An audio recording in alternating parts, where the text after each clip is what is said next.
Hola, buenas tardes, bienvenidos a todos. Bueno, creo que ya muchos me conocen porque he hecho muchas presentaciones, pero por las dudas va de nuevo. Mi nombre es Marta del Rosario Matera, soy la secretaria del Instituto de Derecho Civil del Colegio de Abogados de San Isidro, que es el que organiza esta actividad, y hoy tenemos el gusto de compartir esta charla con la doctora Úrsula Basset, que es una autoridad en materia de derecho de familia, y lo digo yo, créanme. Bueno, la doctora es abogada egresada de la Universidad de Buenos Aires y doctora en Ciencias Jurídicas por la Universidad Católica Argentina. 2 veces fue becaria postdoctoral en el Instituto Max Planck de Derecho Internacional y Comparado. Recibió el premio Accessit de la Academia Nacional de Derecho en Argentina. Es secretaria general de la International Society of Family Law, miembro fundador y secretaria general de la Academia Iberoamericana de Derecho de Familia y de las Personas, miembro del equipo redactor del Código Civil y Comercial Argentino, profesora titular de Derecho de Familia y Sucesiones en la Universidad Católica Argentina y directora del Centro de Investigaciones en Familia en la misma universidad. Directora de las carreras de especialización en Derecho de Familia en la Universidad Católica de La Plata y la Universidad Católica de Salta, profesora invitada de diversas universidades europeas y latinoamericanas, La Sapienza, Lovaina, León III, Universidad de Barcelona, entre otras, y autora de diversas obras y artículos en su especialidad. Bueno, los dejo ya con la doctora Basset para iniciar su exposición. Como siempre, ustedes vuelcan sus inquietudes en el chat. Yo voy a ir tomando nota de las preguntas y luego se las voy a transmitir a la doctora. Gracias, Úrsula, cuando quieras. Bueno, gracias a todos por recibirme. Yo siempre lo digo, aunque no tiene ninguna importancia a los efectos de la exposición, San Isidro fue el primer lugar en donde me matriculé y es donde viví toda mi infancia, con lo cual para mí siempre es significativo volver, aunque esta vez sea solamente a través de una pantalla. Además trabajé en tribunales mucho tiempo en San Isidro con Delma Cabrera, así que para mí siempre es un placer volver. El tema que les quiero traer, que les traigo hoy, gracias a la invitación linda que me hicieron del área académica, es el tema de la renegociación de acuerdos en este momento tan dramático de la pandemia.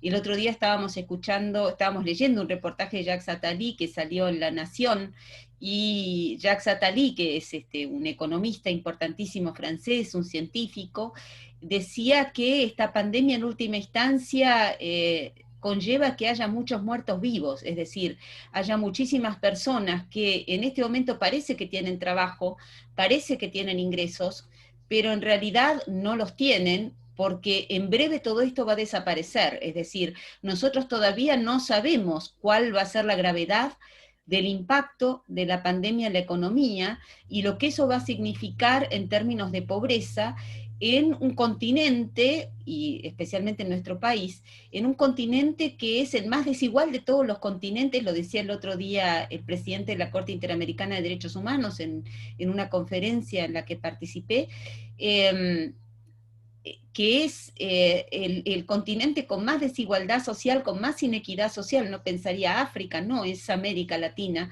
Y Argentina, que tiene, sabemos, más de un 30% de pobres, 62% de pobreza en la infancia.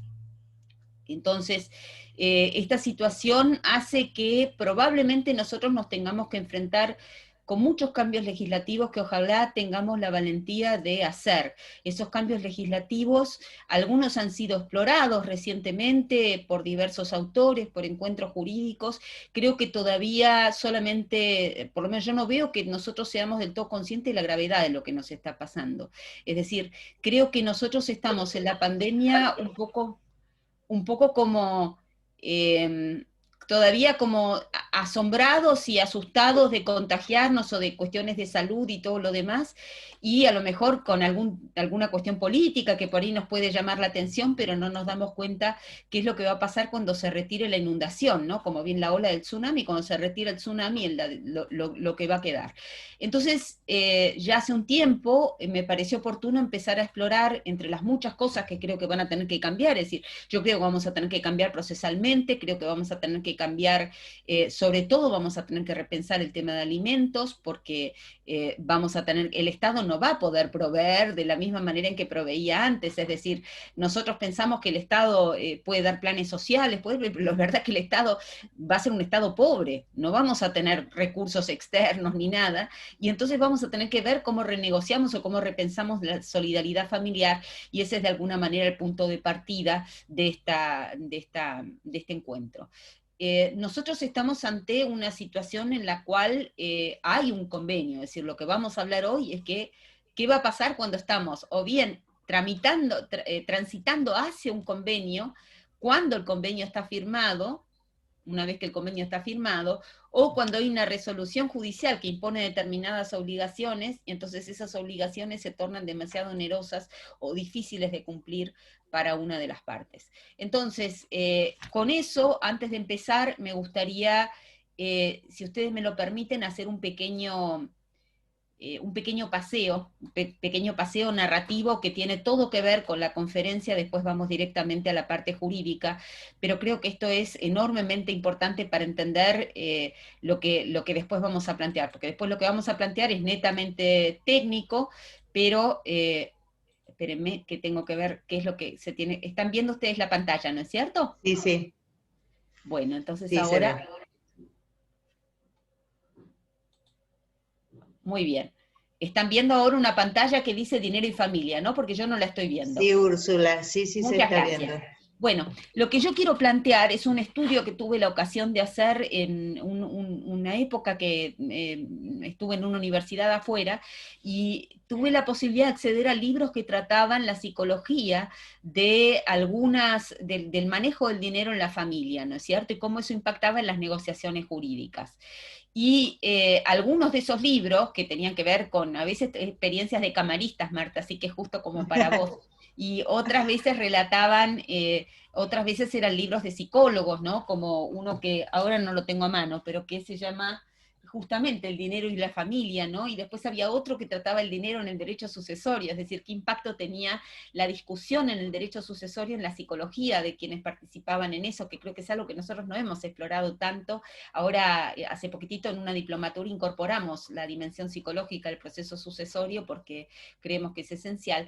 Creo que también es esencial para toda la negociación de los acuerdos que nosotros tenemos en materia patrimonial. Les voy a contar un caso que va a explicar, que busca justificar por qué vamos a hablar de esto, por qué quiero proponerles empezar con esto.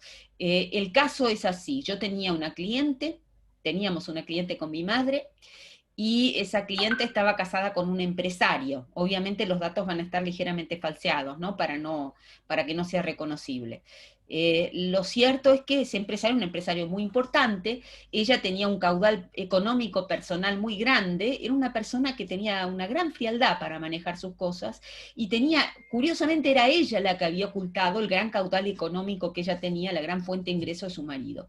Ella quería divorciarse, y entonces nos viene a ver a nosotros, el marido no se quería divorciar, y bueno, entonces empieza la negociación, y ella nos pide los premios que había, la mitad de los premios que había recibido el marido, nos pide, digamos, una cifra determinada de alimentos, porque ella era abogada, pero, digamos, ejercía en el ámbito de la conciliación laboral, cobraba poco, claro, todo el resto del caudal lo tenía escondido, ¿no?, de lo que le ingresaba, y entonces ya empieza a pedir una serie de cosas, quedarse con la casa, esto, lo otro, y entre todas las cosas que pide una serie de jarras de cerveza, de esas jarras de cerveza que están talladas, que son de cerámica y que vienen coloreadas, que se venden en Baviera, con una cerámica especial y qué sé yo. Bueno, la historia de esa jarra de cerveza era que cada año que el marido tenía que ir a la sede de la empresa, hacían un viaje juntos a Alemania y traían, como recuerdo, una jarra de cerveza.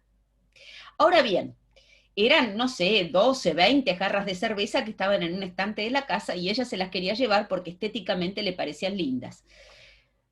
Bueno, nosotros negociamos con el marido y conseguimos todo lo que ella nos pidió y todavía un poquitito más. Lo que no conseguimos fueron las jarras de cerveza. Entonces ella vino al estudio, me acuerdo, teníamos una audiencia en un juzgado, y entonces ella viene al estudio y nosotros le decimos, mire, nos fue bárbaro, mire, le conseguimos todo esto. Lo único que va a tener que ceder son las jarras de cerveza que no fue posible obtener. Entonces ella nos miró con desprecio, hizo como una mueca de desprecio, y dijo, no se preocupe, déjeme a mí. Entonces fuimos al juzgado, y en la mitad de la audiencia empieza a lagrimear, y entonces dice, yo quiero las alianzas. Entonces el marido le dice, no, las alianzas son mías, vos te quisiste divorciar, soy yo el que guarda las alianzas porque yo no me quise divorciar. Entonces ella le dice, no, son mías, y lagrimea. Entonces él le dice, ¿sabes qué? Quédate con los jarros de cerveza, pero las alianzas son mías. Ahora, si ustedes se dan cuenta, esa negociación que nosotros manejamos, digamos, eficientemente como abogados, en el caso de esta segunda instancia que manejó ella, fue completamente psicológica. Es decir, ella le asignaba a los jarros de cerveza un valor meramente estético. El marido, para el marido esos jarros de cerveza eran una historia compartida sobre la que él tenía que velar. Y a la hora de negociar y pensar qué historia compartida era más importante, para el marido era más significativa la alianza que los viajes a Alemania. Entonces era capaz de cederlo. Bueno, esas son las cuestiones que nosotros tenemos en el derecho de familia. En el derecho de familia los bienes siempre son animados, los bienes significan cosas, o sea, tienen vida. Las personas cuando negocian tienen deseos de cosas que anhelan obtener por medio de la negociación, y esos deseos, como decía bien esta camarista que yo menciono, que tenía como 20 años de experiencia en una cámara de familia en Francia, estas cosas que la gente menciona y que a lo mejor pretende y que reviste de alguna manera en una petición que por ahí es económica o que por ahí significa un aporte de alimentos o una compensación económica, a veces es un reconocimiento a un sacrificio personal, a veces es un deseo de ser visto, a veces es un deseo de que le den las gracias. Y cuando uno puede leer lo que está detrás de esa petición, es decir, lo que está en el deseo profundo de la persona que la está manifestando, a veces es posible satisfacerla de la manera correcta, es decir, de la manera esperada, y sin necesidad de tener que, digamos, vehiculizarla a través del punto de controversia. Es decir, en este caso, las pretensiones eran completamente diversas. Yo digo, esta mujer después no nos pagó, porque así de sinvergüenza como era con su marido, fue sinvergüenza con nosotros, ¿no? Lo cierto es que nosotros aprendimos de ella, yo aprendí de ella algo invalorable, es decir, para mí yo me siento pagada con lo que aprendí de ella. Lo que yo aprendí es que ella identificó clarísimamente la pretensión de su marido. Su marido tenía la pretensión de ser el guardián de la historia, el guardián del matrimonio, y ella la supo leer, y nosotros no la supimos leer. Nosotros supimos negociar, pero no supimos leer cuál era la pretensión que se escondía detrás del pedido que estaba haciendo concretamente el marido de los jarros de cerveza. Entonces, está bien, yo lo entiendo, uno a veces tiene que conocer mejor la situación para poder negociar, pero yo que en ese momento me estaba iniciando las armas en la profesión, lo que sea, aprendí algo invalorable que no me olvido nunca más, que es que lo que decía, lo mismo que después leí en el libro de esta jueza que tenía como 20 años de experiencia en una cámara en la que recibía casos de familia, que lo que nosotros tenemos que leer cuando vamos a negociar es cuál es la expectativa, y esa expectativa a veces se descubre no en una lectura abstracta que nosotros hacemos de la situación, sino en un intercambio. ¿Vieron el principio de inmediación que rige en derecho de familia para el proceso en el Código Civil y Comercial? Bueno, rige también para los abogados. En el intercambio delicado, profundo, sin desgarrar la intimidad, pero escuchando bien a las partes, escuchando a mi parte y a la parte contraria, es decir, teniendo los oídos bien grandes, porque escuchando bien es como yo voy a entender. Bueno, al margen de esto que yo les estoy contando, que es lo que es una anécdota concreta que justifica a lo mejor mi abordaje psicológico, hay estos estudios muestran algunas cuestiones generales a tener en cuenta a la hora de negociar y que creo que en la pandemia se ven enormemente magnificadas, porque ustedes piensen que muchos ahora han hablado, la pandemia hay una especie de efecto de velación, es decir, el hecho de que nosotros estemos sometidos a la angustia del encierro, a la angustia económica, a la angustia de lo inmanejable de nuestra vida en esta situación, todo eso potencia los bienes y los males. Es decir, potencia las cosas buenas que podemos sacar de nosotros, es decir, lo sublime y lo negativo, es decir, lo sublime porque, bueno, de golpe sale el súper solidario, sale la persona que a lo mejor es capaz de grandes sacrificios, sale a lo mejor el alma combativa de una persona, pero también puede ser lo peor, es decir, lo más miserable, lo más horrible, lo más terrible, bueno, todo eso también puede salir a la luz. Entonces, la cosa es que se entrecruzan en el área patrimonial el cerebro y el corazón, como se leía ahí, ¿no? Y tal vez sea bueno recordar que hablar de dinero en familia no es fácil, que las personas tienen relaciones distintas con el dinero, es decir, algunas personas son agarradas, otras son más bien ahorrativas y conscientes de que no hay que gastar, el otro es más bien como la cigarra que despilfarra, ¿se acuerdan? Cantando al sol como la cigarra, es decir, que despilfarran el dinero porque en última instancia no le dan tanto valor o por historias familiares no tiene importancia, ¿no? Para algunas personas hablar de dinero da vergüenza. ¿Vieron? Sobre todo con las personas más mayores uno se da cuenta que es como que se sienten ofendidos de tener que sentarse a discutir, sobre todo por monedas y qué sé yo, eso cada vez se va perdiendo más, ¿no? Y por otra parte también, como les dije, esto ya lo había dicho yo, porque los bienes en la familia están impregnados de vivencias, ¿no? Las cosas que nosotros discutimos muchas veces tienen que ver con historias, con una vivencia, y eso es algo bueno y es algo malo. Es decir, es bueno porque de la historia yo puedo dar razones de por qué a lo mejor una persona tiene que ceder o por qué una persona tiene que tutelar un futuro, ¿no? O por qué tiene que haber un espíritu colaborativo, porque esa historia común implica también un compromiso de futuro, sobre todo cuando hay hijos en común o cuando hay razones por las cuales ese compromiso tiene que estar.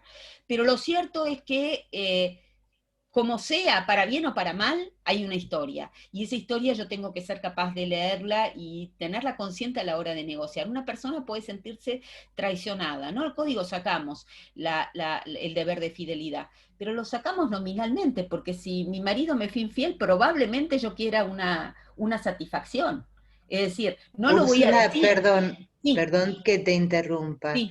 Están en el chat, están manifestando, y es cierto, que el PowerPoint no está pasando de diapositivas. No sé si es que lo vas a hacer después, el pase, o vos lo estás pasando y no te pasa. Yo lo estoy pasando, lo que pasa es que tengo una segunda pantalla y cuando tengo una segunda pantalla me hace trampa. ¿Ahora lo ven? Vemos la presentación inicial, el título. ¿Y ahora? Ahora sí. Gracias que me avisaste, muchas gracias, No, porque yo no estaba viendo el chat. no Ahora, quería, no quería interrumpirte, pero, no, todo lo contrario, todo lo contrario. Me quedó mi imagen paralizada. pero te estamos viendo bien, ¿eh? No congelada. Bueno, yo sigo hablando porque a mí se me cerró la computadora, no sé qué pasó. Ahí está. Ahí está, no, se estaba acomodando todo, se estaba reacomodando todo, ya está todo armado. Bueno, ahí está la diapositiva que se perdieron, como ven no se perdieron demasiado. Les muestro la anterior simplemente porque era un lindo dibujo. Ni bien mi computadora decida que me quiere obedecer, porque estas computadoras atrevidas que no obedecen. Bueno, ustedes la ven pasar, yo no la veo pasar. Estamos viendo dinero y familia. Claro, ven, no pasa, por alguna razón no pasó la anterior, no importa, ya va a pasar. Estamos en dinero en familia, nos quedamos en dinero y familia. A ver si me deja ver la que yo les quiero mostrar. Ay, a ver. La del corazón Sí, ¿te la están viendo? aparece como más pequeña. Permítanme un minuto, dejo de compartir y vuelvo a compartir porque me parece que hice lío cuando dejé de compartir pantalla. A ver, empezamos de vuelta. Qué fastidio que son estas cosas, ¿eh? ¿Ahí la ven?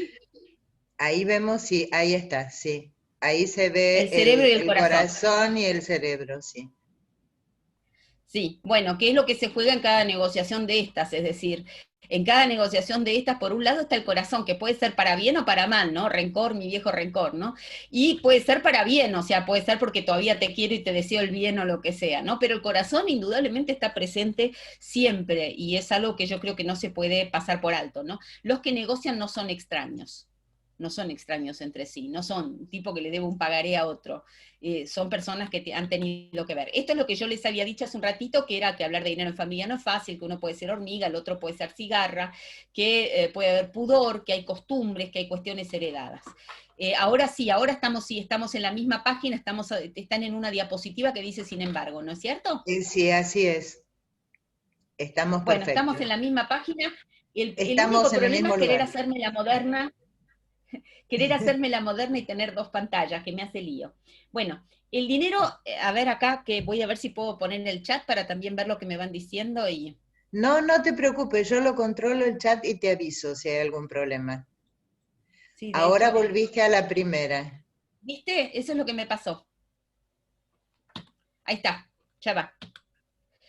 Bueno, entonces, Ahí. el dinero es un posibilitador de la vida familiar. Es decir, cuando uno tira demasiado de la cuerda al momento de negociar, puede estrangular. En este sentido, en el derecho de familia se produce algo que en las otras, tal vez en las otras relaciones jurídicas no es tan evidente. ¿Vieron eso que se dice en el Código Procesal de pedir más allá, ultra petita? Es decir, cuando uno va más allá de lo que, falla más allá de lo que se pidió, ¿no? Cuando uno pide de más en el derecho de familia, cuando uno pide más de lo que es justo, si lo consigue, a lo mejor es muy desgraciado. Es decir, hay una cuestión con la injusticia en el derecho de familia. Dice que mi conexión a Internet es inestable. ¿Ustedes me están viendo bien? Sí, Qué perfecto, Úrsula. bonito. Bueno, está bien, mientras no jorobe lo dejamos ahí. Se supone que tengo una conexión buenísima, tengo puesto el cable, ya realmente estas cosas no me desconciertan. Bueno, la cuestión es la siguiente. Eh, cada vez que yo pido de más en el derecho de familia, el problema es que lo que le estoy sacando al otro es algo que resto de la relación. A ver cómo lo puedo explicar de otra manera. Sobre todo cuando hay hijos. Si yo le arranqué a la madre de los chicos un poco, un poco de la cuota alimentaria, o que no era justo que le sacara, pero que mi abogado fue audaz y fue astuto y lo logró, la mujer va a estar infeliz. ¿Qué es lo que va a pasar cuando esté infeliz? Probablemente por más virtuosa que sea, se le escapa una palabra respecto del hijo. Probablemente el hijo piense, mamá es infeliz, papá no es muy bueno con mamá. Es decir, se paga cara la injusticia del derecho de familia. Todo lo que yo pido de más, todo lo que yo pido de más es algo que resquebraja la relación. En cambio, cuando la aspiración es pedir aquello que es justo, bueno, después habrá que ver qué es justo, ¿no? Y eso no significa que cuando uno pide lo que es justo, las dos partes se queden contentas, ¿no? Porque hay partes que buscan digamos que en su pretensión hay una sed de algo que la justicia no le va a dar nunca, que a lo mejor es una venganza. Eso también es algo que hay que poner sobre la mesa, ¿no? Un autor australiano que se llama Patrick Parkinson tiene un proyecto ahora en Australia que me parece sumamente interesante. El proyecto consiste en hacer reuniones previas por tema, ¿no? Por objeto del expediente, reuniones previas al inicio de un proceso familiar. Obviamente no se puede con las cuestiones urgentes, ¿no? Pero, por ejemplo, ¿se va a reclamar alimentos o uno va a iniciar un divorcio o se va a iniciar un pedido de una compensación económica? Explicarle qué es lo que realmente puede llegar a obtener. En buena medida porque ellos descubrieron que cuando hay una expectativa demasiado alta respecto de la resolución de la justicia, cualquiera sea el fallo del juez es insatisfactorio. Entonces, adecuar las expectativas al inicio de la pretensión, saber más o menos cuánto le va a cobrar el abogado, saber más o menos cuánto va a durar el pleito, porque parece yo sé que me dura 3 años o que me dura 2 años, prefiero arreglar en un acuerdo. o si yo sé que a lo mejor la prueba va a ser cara, o que a lo mejor no voy a lograr más que tanto, por ahí prefiero no pedirlo, prefiero sentarme a hablar o prefiero ver cómo lo resuelvo, ¿no es cierto? El hecho de adecuar las expectativas y sentarse con otras personas que están en la misma situación y que también van a pedir algo, tiene también que ver con esta idea de poder organizar qué pretendo y por otra parte tener ambiciones respecto o sea, tener pretensiones que la justicia pueda satisfacer. Es decir, no ir a la justicia a pedir venganza, no ir a la justicia a pedir otra cosa que ya no va a existir, como por ejemplo cariño, afecto, cuando a lo mejor la pareja está rota, ¿no es cierto? Entonces, volviendo al tema, volviendo al asunto principal, el dinero es un posibilitador de la vida familiar, significa que cuando se aprieta demasiado de la cuerda, lo que va a pasar es que se va a resentir la vida familiar. No importa quién salga ventajoso. Cuando la solución no es equilibrada, el costo es alto. Y eso es lo que ya está estudiado, lo que por lo menos está bastante estudiado con los procesos colaborativos en materia de familia. Es decir, nosotros vemos que en varias jurisdicciones, sobre todo las anglosajonas, existe un ejercicio colaborativo de la profesión, pero además existe otra cosa muy importante que es un deber de candor, es decir, los abogados tienen que ser transparentes y las partes tienen que ser transparentes, si no la sanción es altísima con la jurisdicción, las partes están obligadas a colaborar con la resolución del proceso y además existe un tipo de abogacía que es previa al proceso de ejercicio del abogado, que es previo al proceso, que es un trabajo colaborativo en la resolución del conflicto. Y evidentemente esto es enormemente ventajoso porque cuando las partes tienen la idea de que ellas son las responsables de la solución y que ellos son los responsables dentro de los parámetros de justicia de trabajar conjuntamente para encontrarla, porque en realidad de eso depende la paz y el bienestar, entonces eso también ayuda mucho a la resolución del conflicto. Bueno, el dinero organiza las relaciones. ¿Por qué? Porque el poderoso y el dependiente se organizan en función de justamente la manera en que se plantee la cuestión económica, ¿no? Cuando cuando la cuestión económica se plantea en términos de dependencia perpetua, en realidad la dignidad es difícil para el dependiente. Entonces muchas veces el planteo es, ¿cómo puedo resolver de tal suerte de que te empodere? De que vos de esto puedas en algún momento valerte sola o que puedas hacerlo de tal suerte que no sea una estructura de dependencia, ¿no es cierto? Porque en realidad lo que nosotros queremos es que las partes sean felices. Es decir, yo ahora no estoy ejerciendo la profesión porque estoy por ahí más en lo académico, pero ejercí mucho y en la época en que ejercía, que no es hace tanto, todavía tengo algunos casos que me llegan por consulta de consulta, lo lindo del asunto es cuando las dos partes después, te pueden saludar como abogado.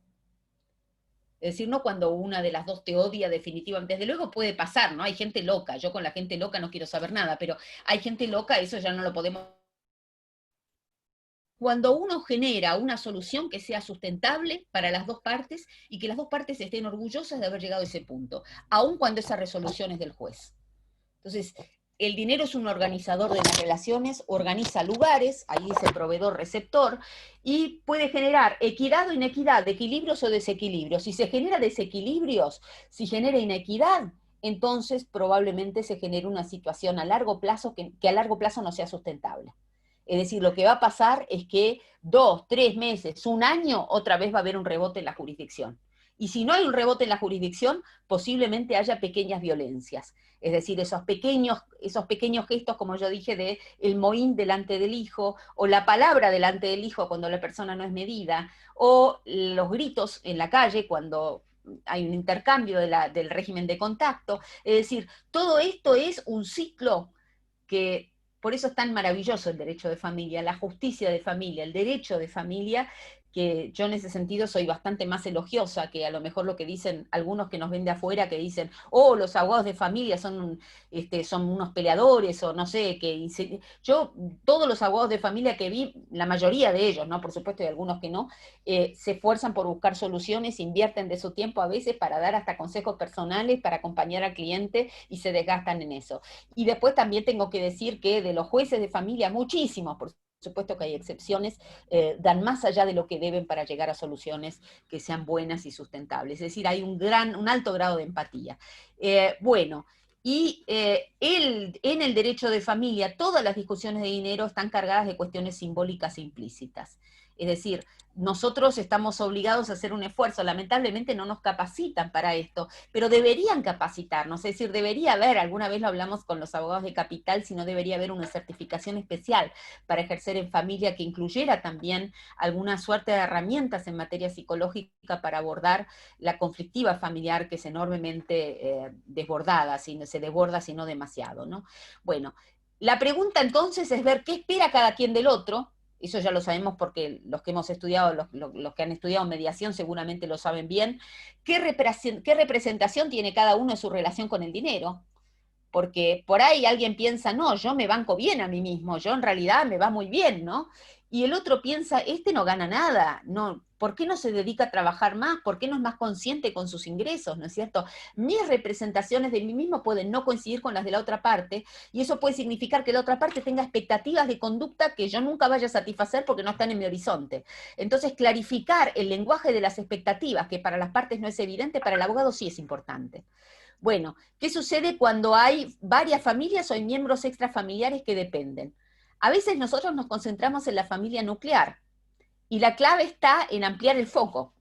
Es decir, ver qué está pasando con la familia ampliada. Muchas veces las familias reciben ayuda de la familia ampliada, de hecho o de derecho, es decir, y a veces esas ayudas son en especie, por ejemplo, te cuido a los chicos o esto, lo otro, bueno, esas ayudas a veces son clave para resolver un conflicto de familia nuclear.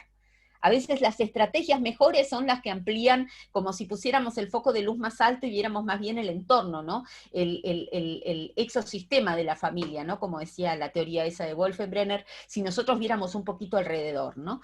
¿Qué sucede cuando un miembro de la familia es más caro que otro? A veces eso pasa hasta en las familias bien avenidas, ¿no? Uno que vive invirtiendo en posgrados o en cursos o lo que sea, o que se compra ropa, o que se compra libros, ¿no es cierto? ¿Qué pasa cuando uno es más caro? ¿Qué pasa cuando uno invierte preferentemente en sí mismo y no en la familia, ¿no? Vélez Arcel decía, todo lo que los bienes propios y gananciales ingresan a la sociedad, o sea, los bienes propios ingresan a la sociedad conyugal y luego la sociedad conyugal es alimentada por los gananciales, ¿no?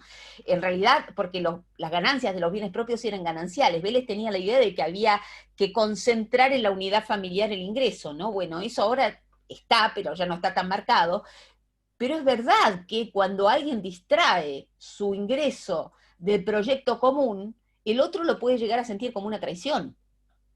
Y por otra parte, el que aporta más puede sentir que tiene más poder, o que a lo mejor fue, me acuerdo, tengo que decirlo, no puedo decir quién es, pero es una persona enormemente cercana a mí, así que no puedo decirlo, no puedo decir quién es, que es empresario, ¿no? Y él gana una fortuna, ¿no? Le va muy bien económicamente. Y la esposa tiene un buen trabajo, la verdad que yo se lo envidio porque cobra muy bien, ella es abogada, pero hace un trabajo de medio tiempo y le pagan muy bien, y se arregla así. Claro, en algún momento hubo una crisis y esta persona que es muy cercana a mí me consulta, ¿no? Y me dice, ¿yo qué voy a hacer? Este, ¿Qué le tengo que dar? Yo le digo, mira, le vas a tener que dar una compensación económica, porque no, pero yo le dije que trabajara y ella solamente quiere trabajar medio tiempo. Entonces le digo, bueno, mira, tu régimen que ustedes tienen es ganancial, así que sí o sí vas a tener que compartir la mitad de lo que han ganado en todos estos años. Entonces me dice, pero es injusto, ella gozó de la compañía de mis hijas mientras yo trabajaba. Y bueno, es el esquema de familia que eligieron, ¿no? Pero claro, yo entiendo esa sensación de injusticia. Ahora, ¿la esposa la va a entender? Y nosotros a veces somos los traductores. Es decir, los abogados son los que traducen esos lenguajes que son implícitos y que no nos queda más remedio que verbalizar para poder llegar a una solución. Bueno, y después el tema de los bienes inmateriales, ¿no? Los bienes intangibles. Yo siempre pensé que los bienes intangibles, que son valorables económicamente, debían formar parte de la división de la sociedad conyugal. Nosotros los metimos un poco en la compensación económica, que en realidad es otra cosa, pero lo cierto es que si una persona tiene una capacitación extraordinaria, o tiene una proyección personal, laboral muy grande, eso es un bien intangible extraordinario. Es decir, una que tiene un valor enorme, es decir, una persona que se desempeñó en cargos altos, que tiene mucha experiencia, o que es creativa, o que tiene el know-how de algo, aunque no tenga un capital efectivo, tiene una proyección económica extraordinaria. Mientras que a lo mejor la esposa o el esposo que se quedó en la casa y que no progresó por su propia elección o por elección ajena, carece absolutamente de esos bienes intangibles. A lo mejor no hay dinero en la familia, pero bienes intangibles. Y esos bienes intangibles deberían medirse porque a veces son parte de ese lenguaje implícito que nosotros tenemos que leer en las negociaciones, ¿no? Bueno, después otra cosa que habría que tener en cuenta es que hay códigos distintos. No quiero ya avanzar en esto porque quiero cerrar y ir directamente a la parte de la negociación. Voy a tratar de hacer como un vuelo de pájaro sobre esto. Es muy distinto la manera de relacionarse, la armonía conyugal, es decir, cuando me llevo bien, que normalmente no se consulta un abogado, salvo que uno tenga una amenaza externa de un tercero, de lo que sea, no se consulta un abogado, en las parejas de hecho, en la cual la incertidumbre empieza a jugar un rol, porque nosotros sabemos que no hay papeles, que por ahí es una unión de hecho registrada, civil registrada, una unión convivencial registrada, pero no hay papeles, no hay la misma certidumbre, no hay el mismo, digamos, uno pensaría que no hubo el compromiso hasta los papeles, con lo cual hay un cierto grado de individualidad que se sigue manteniendo y que juega psicológicamente como presión en parejas que a lo mejor no conviven, en las cuales cada uno tiene sus cuentas y a lo mejor la relación es más separada. Cuando hay conflicto empieza la sospecha.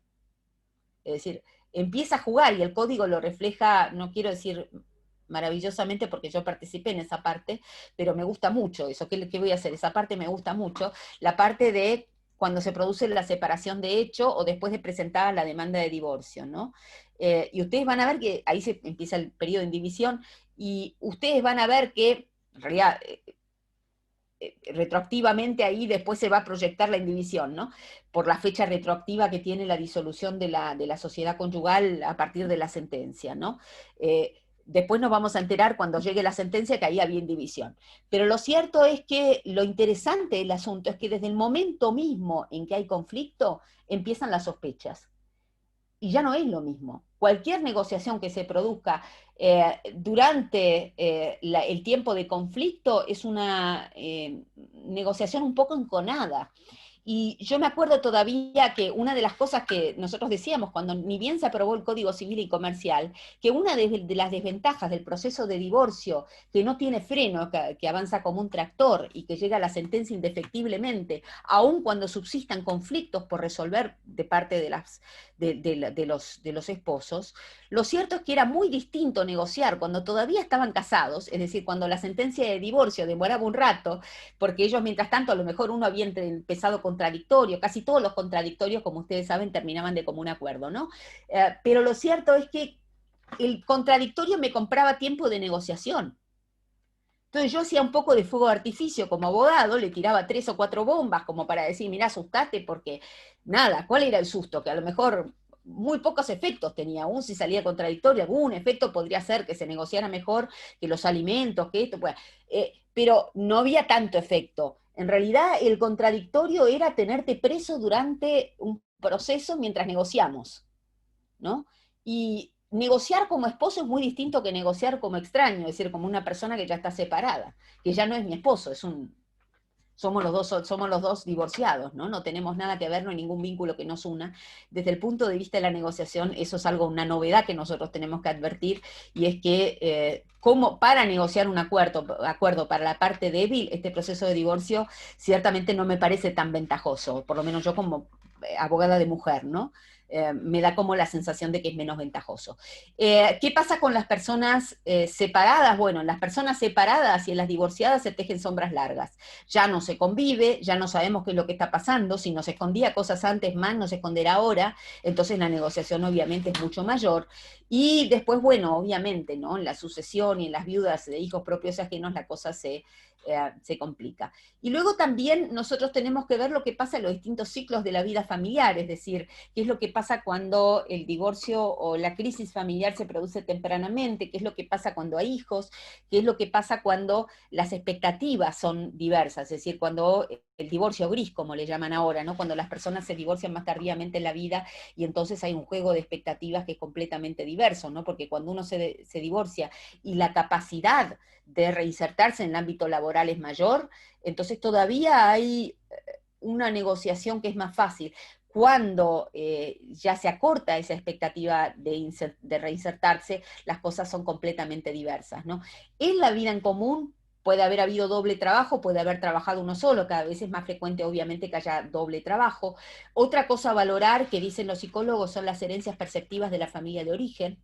Otra cosa son las economías escondidas, que a veces se manejan de ambos, ¿no? Una clave es saber si hay dos cuentas bancarias o una. Muchas veces una de las cuentas bancarias es desconocida por el otro, ¿no? Las estrategias internas que cada uno tiene para manejarse y si hay independencia económica o no. Y eso no es suficiente, porque a veces hay independencia económica, pero hay dependencia afectiva, que es lo que me pasó en este divorcio que yo les conté bien al principio de todo. Este hombre tenía una independencia económica extraordinaria, pero tenía una dependencia afectiva que era equivalente. Ese hombre no negocia en igualdad de condiciones. El que quiere más está llamado a perder porque está dispuesto a ceder. Bueno, entonces, acá clarificar, expresar, discutir, elegir estrategias. Otra cosa súper importante es clarificar si hay estándares de sexo. Que a veces los hay, ¿eh? De una manera o de otra, ¿no? Pero bueno, para el abogado yo creo que eso es fundamental. Bueno, eso era lo que yo les quería compartir acá. La presentación general que quería hacer, ahora pasamos a lo específico que quería compartir con ustedes, que es el tema de la renegociación de los acuerdos, ¿no es cierto? Hasta ahí estábamos nosotros con una cuestión que por ahí tenía más que ver con lo psicológico, pero les insisto, para mí en la pandemia la cuestión psicológica es fundamental. Ahora estamos en 18:52. Yo quisiera ahora hacer una pausa de 5 minutos para escucharlos a ustedes y después paso al segundo tema, o no sé, 5 o 10 minutos, lo que ustedes quieran, charlamos un poquitito y los escucho a ustedes para no hablar todo el tiempo yo, y entonces ahora sí pasamos a lo jurídico, o sea, la segunda parte tienen que abusar las neuronas y cansarse más porque es la parte jurídica. Bueno, yo te voy transmitiendo lo que han puesto en el chat, que ciertamente muy interesante, es muy elogioso todo esto que has contado y has transmitido. Hay un comentario de la doctora Giberti que dice: pasa mucho que no se valora el trabajo de la mujer en el hogar y la atención familiar. Ahora, bueno, como has abierto este intercambio, han agregado, bueno, muy interesante la psicología de la familia y excelente la visión psicológica y filosófica del tema. Pero preguntas concretas no tenemos. Bueno, si alguien quiere hablar o decir algo, la verdad es que me gusta también, yo me enriquezco mucho escuchando. La presencialidad es más fácil, la verdad es que si alguien quiere abrir el micrófono y decir algo, yo feliz, si no, por chat me gustaría mucho intercambiar porque, insisto, el monólogo empobrece mucho la conversación y además todos los que están acá están llenos de experiencias, ¿no es cierto? Uh-huh. Bueno, aquí han agregado que actualmente es difícil negociar, es como el box no literal, pero el que o la que presenta primero impacta. Sí. Y luego dice, muy interesante y brevemente, si bien no es el tema principal del curso, cómo entendemos a la justicia colaborativa. Y después Bueno, te invitan a ser juez porque dicen necesitamos juezas y jueces como la doctora. Bueno, era mi vocación primera. Yo empecé con Delma Cabrera, la verdad, les voy a contar cómo fue la historia. Yo quería ser jueza, o sea, esa era toda mi vocación. Entonces empecé a trabajar con Delma Cabrera de meritoria y trabajé año y pico, hasta que mi padre me dijo, querida, tenés que mantenerte sola. Y claro, yo era meritoria, tenía que conseguir un trabajo, y empecé a trabajar en un estudio jurídico, y se me acabó la cuestión de la justicia, porque de ahí fue estudio jurídico, después me casé, después trabajé con mi madre, o sea, me llevó la vida, pero es mi vocación oculta, a lo mejor alguna vez la realizo. No, es que lo que pasa es que lo que hacen los jueces, lo que hacen los abogados tampoco es menor, porque les digo, ahora leo, yo tengo acá a la vista el chat, Marta, ahora los leo y les contesto. Les cuento una cosa, yo estoy convencida, cuando... ¿Puedo contar otro secreto también? Es contar algo de mi madre, no sé si está bien. A mí no me gustaba lo que hacía mi madre. Cuando nosotros éramos chicos, mamá siempre ejerció de abogada de divorcios, ¿no? Lidia Makianich de Basset. Mamá era abogada de divorcios. Y era la época en que era una gran abogada de divorcio, una abogada grande con mayúsculas. Y yo soy como Marta, que soy economizo elogios. Mamá es una gran abogada. es de esas abogadas de las que uno sacaba el sombrero porque litigaba con unas garras. Cuando mamá agarraba un caso uno sabía que no lo largaba hasta que lo reventaba, es decir, hasta que lograba el resultado que ella se proponía, ¿no? Y a mí no me gustaba, yo veía eso y decía, yo esto es lo que no quiero ser. Entonces, cuando empecé a estudiar Derecho, yo sabía que Derecho de Familia no, o sea, sería otra rama del Derecho, pero Derecho de Familia no. Después, bueno, me casé, dejé el estudio del Derecho, no me había recibido, estudié Psicología, y después de eso dejé y me dediqué a mis hijas, porque me habían nacido mis hijas y yo quería estar en casa, quería estar... Bueno.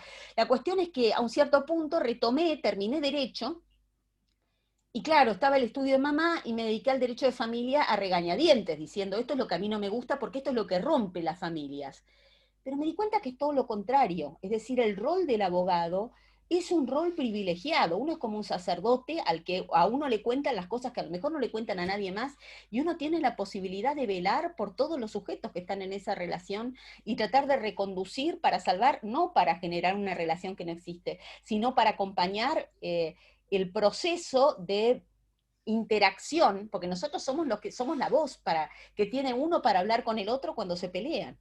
Y en ese sentido somos mediadores de paz, es decir, somos los que con el juez reconstruimos un diálogo de paz.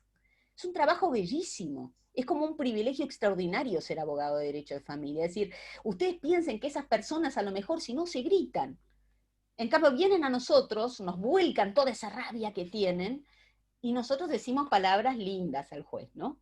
Lo decimos en palabras más o menos lindas, ¿no? Y el juez entonces escucha la otra parte, porque es un diálogo. El juez escucha la otra parte y encuentra una solución justa, ¿no? Que ahí que está Mónica Baxter, a la que quiero muchísimo. Entonces, lo cierto es que es una maravilla, es un privilegio extraordinario. ¿Qué puede haber más noble que ejercer esa función? Que ser constructor, que ser puente de paz, ¿no?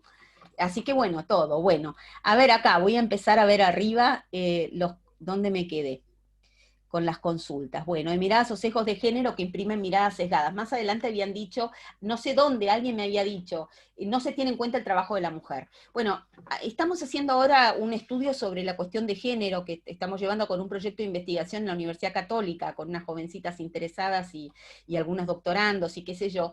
Y uno de los temas que estábamos tratando, bueno, y también con un foro en el que estamos, y uno de los temas que estábamos tratando es que también se puede ver muy bien, miren, se van a divertir, pero como estamos en mi casa se puede. Miren este libro, qué buen libro que es, para el que le interese. Es muy bueno el de Mariel Molina de Juan, ¿no? Pero este es extraordinario, es gordo, gordo, es un libro español, de una que se llama Marta Ordaz Alonso, que se llama La cuantificación de las prestaciones económicas en la ruptura de la pareja. Es un libro excelente, en la ruptura de la pareja, de Editorial Bosch. La pregunta es, ¿cuánto vale el trabajo de una mujer? ¿No? Y entonces, algunos te dicen tiene que pagarse, ¿no? Entonces dicen, bueno, la medida de la compensación económica es valorar, ¿no? Entonces uno empieza, hay estudios sobre esto, estudios enormes. El tema de tener tiempo para estudiar es que uno accede a una cantidad de material fabuloso, ¿no? Y de todo hay muchísimo escrito. Entonces, estos estudios dicen que, bueno, a ver, la hora de la mujer vale lo que valdría la hora de una cuidadora que cumpliera esas funciones el mismo plazo, el mismo término. Pero no es lo mismo. Es decir, lo que da una madre cuando cuida a sus hijos no es comparable en absoluto a lo que da una cuidadora. Es decir, por mejor que sea la cuidadora, el tiempo de madre es tiempo de madre. No tiene precio, ¿no? Y uno dice, bueno, no, entonces debería ser el tiempo, digamos, los recursos que deja de ganar la madre al estar retirada del ámbito laboral por el plazo de horas en que ejerce el cuidado, ¿no? Por ejemplo, esta CEO de Google, que tiene hijos, ¿no? Por cada hora del trabajo gana una fortuna, cada tiempo que dedica a su hijo, la fortuna que deja de ganar, eso es lo que debería dársele. Pero otra vez también es injusto, porque primero no es seguro que lo ganara si estuviera trabajando, por otra parte también no es lo mismo. Y por otra parte también se produce el mismo dilema que nosotros teníamos con el daño moral, ¿se acuerdan? De cómo traducir el sufrimiento en dinero, ¿no? Acá no sería cómo traducir el sufrimiento en dinero, sino cómo traducir el milagro del cuidado en dinero. Que es el milagro del amor y del cuidado en dinero, ¿no? Que también es como muy difícil y hasta cierto punto es deshonroso. Es decir, es completamente, nosotros hablamos de honorarios del abogado en lugar de sueldo, salario, lo que sea, ¿no? Es como el honor de algo que se paga por honor, ¿no? Bueno, lo mismo sucede con el cuidado de la madre, es decir, es un poco deshonroso pensar darle un sueldo, ¿no? O equiparar. Es muy dificultoso de medir. Lo cierto es que hasta ahora no hay una medida justa, es decir, no hay forma exacta, lo mismo problemas con los baremos para medir y todo lo demás, que de eso también hay pila de estudios sobre los baremos. No puedo contarles todo lo que hay de todo, porque me entusiasmo y empiezo a hablar de todo. Pero lo cierto es que medir el trabajo de la madre es enormemente dificultoso, y al final lo que por lo menos a mí me termina pareciendo más justo es lo que hacen en el Reino Unido, en los países anglosajones, que hablan del yardstick of equality, que es como una vara de equidad. Es decir, qué es lo que es justo qué es lo que esta persona necesita para salir adelante en la vida. Es decir, esta mujer llevó tiempo cuidando a sus hijos, llevó tiempo cuidando a su familia, y ahora se le produjo la ruptura. ¿Qué es lo que necesita para salir adelante en la vida? Que a lo mejor es mucho más que la medida de la compensación económica, o que la mitad de los gananciales, o que qué sé yo, es lo que necesita para salir adelante en la vida. Te interrumpo un segundito, Úrsula. Hay una participante, la doctora Sonia Giberti, que quería hablar. Si no Sí. si te interrumpo, así le damos la posibilidad del uso de la palabra, Erika, cuando vos dispongas.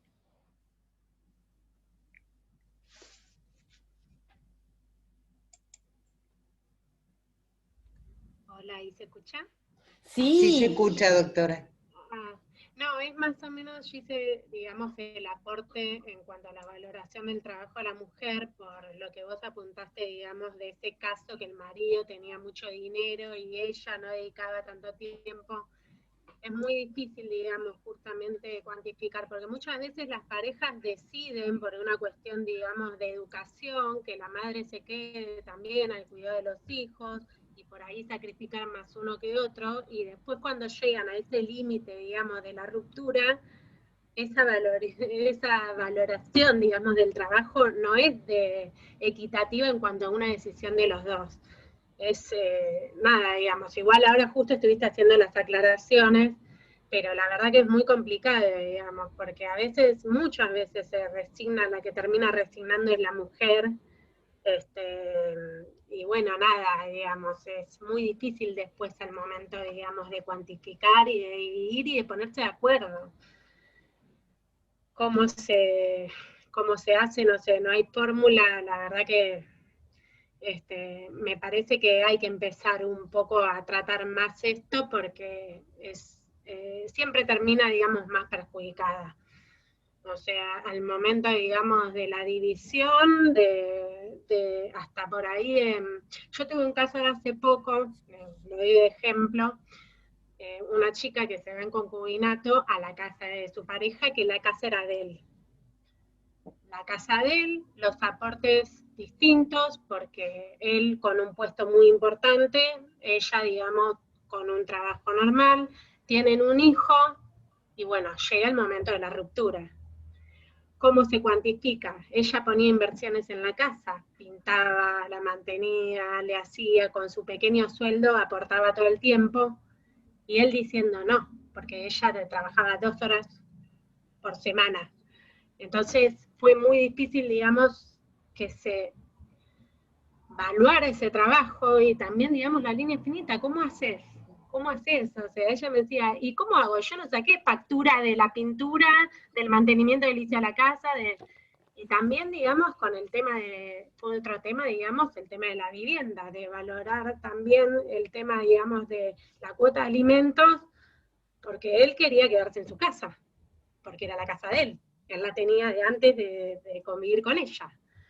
Y bueno, nada, digamos, llegamos a un acuerdo, pero ella tuvo que resignar cosas también, y a mí no me pareció tan justo por todo lo que, digamos, por todo lo que ella implicó en ese vínculo, y en lo que fue para la familia, ¿no? Pero bueno, a veces son cosas muy puntuales y se ponen las partes en no. En este caso, él no se quería ir de su casa porque era su casa, y por más que tuviesen un hijo en común, él no se iba a ir de ahí. Y Sonia, bueno, la verdad es que eso que estás diciendo para mí, o sea, es tal cual, por lo menos yo siento como muy reflejado lo que yo pienso de lo que yo quería transmitir, en el sentido de que al final termina siendo un poco ojo de buen cubero, en el sentido de que es muy difícil encontrar una medida que sea justa. Por eso a mí la verdad es la que más me gusta de todas, es esa que dice qué necesitas para salir adelante. Es decir, a veces se puede proveer, a veces no se puede proveer, pero ¿qué necesitas para salir adelante? Eso es justo, porque eso significa que la persona que no puede, por eso también yo hice mención a los bienes intangibles, es decir, los bienes intangibles son bienes que en una empresa tienen una valoración económica. Nosotros a lo mejor en un juicio de divorcio no podemos, a lo mejor no hay recursos para llamar a un contador y que mida los bienes intangibles. Pero los bienes intangibles son qué posibilidades tiene esta persona de conseguir trabajo, están implícitos en las reglas para fijar la compensación económica.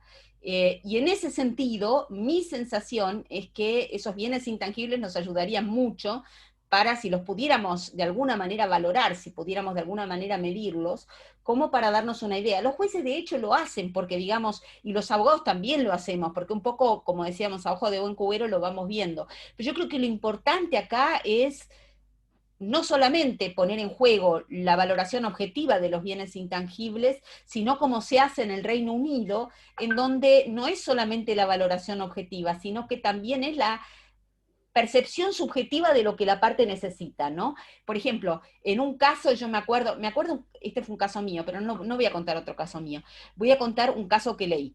El caso que sí, para no andar rondando mis casos. Lo cierto es que en este caso era una mujer que consideraba que para salir adelante lo que ella necesitaba era alguien que le cuidara a los hijos durante 2 años mientras ella terminaba la carrera. Ella no necesitaba más que eso, necesitaba que arreglaran el tema del hogar conyugal, que eso era por la distribución de bienes, por el acuerdo de distribución de bienes, que tenían un prenup, ellos tenían un acuerdo prenupcial, o sea, todo lo demás lo tenía más o menos arreglado. El tema de ella era que ella para salir adelante necesitaba terminar la carrera, y sabía que después de terminar la carrera iban a estar un tiempo para poder conseguir trabajo. Entonces lo que le pedía a él era: bancame una persona, o sea, bancame económicamente un plus de todo lo que me das, un plus que signifique que alguien me va a cuidar a los hijos mientras yo termino la carrera. Y después, yo no sé si esa mujer, y después bancame con un poquito más hasta que yo consiga trabajo. En realidad, yo no estoy segura de que ella efectivamente eso le resultara una solución, pero eso es lo que ella también la dejaba tranquila. Es decir, pensar que él le iba a dar una posibilidad de un futuro, la dejaba tranquila. Le parecía que era justo y que la dejaba en una situación de equidad. Y por eso yo digo que no es solamente que se tiene que valorar objetivamente las capacidades que tiene cada uno o lo que cada uno invirtió en el pasado, es decir, las compensaciones económicas valoran pasado, presente y futuro, ¿no? Al momento de la fijación. Pero lo cierto es que ahí lo que se está valorando es también la autopercepción. Es decir, ¿qué es lo que ella siente, que ella necesita para poder llegar ahí? ¿Qué es lo que ella siente como un acuerdo justo? Y eso también es importante, me parece, para poder llegar, y es completamente pertinente para el tema de hoy. No sé si con eso te respondo un poco. Bueno, sí, entonces Sí, voy a bajar un cachito más, porque acá dice, María Margarita Pena dice, doctora, actualmente dice que nos conocemos de la mesa de entrada y eso me alegra mucho, quisiera saber cuál. Es actualmente difícil negociar, es como el box no literal, pero el que presenta primero impacta. Y más abajo alguien dice que, me preguntan, si usted que participó en la reforma no piensa que la mujer salió mal parada. Completamente, pero yo soy un caso aparte, porque yo no sé, yo estoy en la comisión de reformas, pero la verdad es que no estaba muy de acuerdo con... Yo estuve en la parte del régimen patrimonial y después tuvimos la posibilidad de introducir algunas modificaciones en los textos finales en otras áreas, sobre todo en alguna cosa de filiación y en alguna cosa más, ¿no? Sobre todo también en algunas cuestiones que tenían que ver con responsabilidad parental. Pero la verdad es que yo estoy convencida de que la mujer salió perdidosa. Primero porque los escenarios nos dicen que es un código de familia plural, pero la verdad que es un código de familia que está mirando a la mujer que trabaja de clase media alta urbana. Es decir, si nosotros vemos las formas familiares que están comprendidas en el código, dejan afuera muchas formas informales de convivencia que nosotros tenemos en los ámbitos más pobres de la vida social, que tenemos en los quintiles más bajos, y por otra parte también tenemos el problema de que aún registrando esa forma, digamos, la mujer que trabaja de clase media alta urbana, deja afuera todo ese conjunto de mujeres que existen, sobre todo en algunas zonas del país, que viven familias tradicionales, o sea, modelos de familia en los cuales la mujer tiene un rol menor. Todavía más grave me parece, y el otro día lo estábamos hablando con, yo tengo unos chicos, yo tengo alumnos en la UBA y en la UCA, pero claro, con los de la UBA son muy diversos, ¿no? Los de la UCA generalmente tienen un ideario bastante más parecido, ¿no? Este año me tocaron chicos díscolos, y son todos como súper liberales y súper progresistas, y qué sé yo, sí que me interesa mucho hablar con ellos, hablamos mucho, ¿no? Y tocaba hablar del matrimonio, estábamos hablando del matrimonio, y claro, ellos estaban como muy afines, de alguna manera, la doctrina del Código Civil y Comercial, la doctrina de valores, ¿no? Porque dicen que es neutral de valores, ¿no? Pero evidentemente tiene valores el Código Civil y Comercial, y esos valores son los valores que aprenden nuestros jóvenes, es decir, nuestros jóvenes se formaron la cabeza, porque uno piensa que el derecho es bueno, que esos valores son buenos, ¿no? Entonces dicen, el matrimonio no vale nada, ¿para qué te vas a casar? Si te podés divorciar en cualquier momento, si es unilateral, no vale nada. Bueno, todo sí, ¿no? La cuestión es que empezamos a desarrollar los contenidos de matrimonio, y por ahí una chica dice, claro, ahora si yo me quiero casar, tengo que ver de tener suficientes fondos como para poder afrontar la crianza de mis hijos, si no me paga alimentos, o si me paga, digamos, una cifra de alimentos, el código me parece que espera de mí que yo pueda aportar. Digo, sí, la verdad que el código espera de vos que vos te mantengas sola. Entonces me dice, eso significa que yo, antes de tener hijos, tengo que tener un caudal de ingresos personal como para poder sostener una ruptura. Le digo, sí. Entonces, eso significa que antes de casarme voy a tener que tener un posgrado y después conseguir algún puesto que sea. Sí. Eso significa que voy a postergar la maternidad. Sí. Es decir, lo que significa es que la mujer que no tiene libertad. Es decir, el nuevo Código Civil, la mujer tiene que ser la mujer que pensó el codificador. La mujer que trabaja y que se vale a sí misma, se vale por sí misma. Y que puede soportar un divorcio de manera impertérrita.